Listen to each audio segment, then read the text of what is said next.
Umani ng samut-saring reaksyon ng English-only policy ng isang universidad sa Laguna. Inalis na ang post sa kanilang social media page pero nanindigan ang pamunuan ng paaralan na tuloy ang programa. Nakatutok si Salima Refran. English-only policy? Halos mauwi sa nosebleed na debate online ang post na ito ng University of Cabuyao sa Laguna. Para raw kasi maging globally competitive at world-class ang kanilang mga estudyante, isa ng English-speaking campus ang pamantasan simula ngayong Pebrero.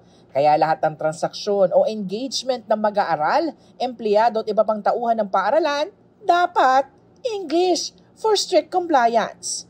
Sa ngayon, wala na ang post sa kanilang social media page. Kabilang sa mga batikos sa post ang reaksyon ng Gabriela Youth na nagsabing, English only? No way! Nakababahala raw ito dahil isa itong indikasyon kung gaano kalala ang pagyakap sa utos umano ng dayuhan. Imbes umano para maging robot na mahusay mag-Ingles, dapat daw turuan ang mga kabataan na maging kritikal mag-isip. Hindi dayuhang wika, kundi sapat na pondo raw ang solusyon. Ayon naman kay Commissioner on Higher Education o CHED Chairman Prospero de Vera III, nakausap na niya ang presidente ng pamantasan ng Cabuyao para maunawaan ang naging basihan at intensyon nito sa pulisiya. Anya, pinayuhan niya itong ipaliwanag at linawin ang issue. Sa kabila naman ng batikos online, tuloy raw ang pagpapatupad dito ng paaralan. Paglilinaw ng kanilang presidente. Actually, yung aking inilaunch ay talagang hindi naman ko tinatawag na English-only policy. Ang nilaunch kong program is for the pamantasan ng Cabuyao to be an English-speaking campus. No? Yung mas naintindihan ko yun eh. Meron ng study na ginawa ng merong declining English proficiency sa ating senior high schools. At alam naman natin kung anong ibig sabihin ng declining English proficiency. Naipaliwanag na rin daw niya ito sa CHED.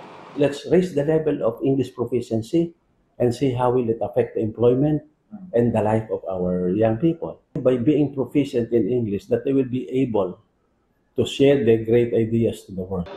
Ano naman kaya ang opinyon ng mismo mga estudyante?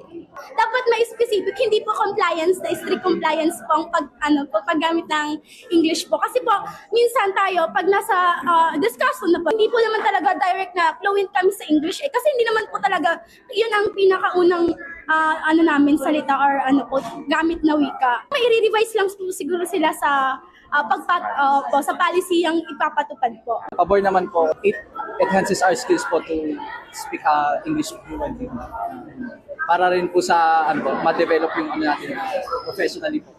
Ayon sa pamunuan ng paaralan, programa ito ng 5 taon at maaaring nilang ipatigil kung magkaroon ng hindi magandang resulta. Para sa GMA Integrated News, Salima Refran, Nakatutok, 24 Oras.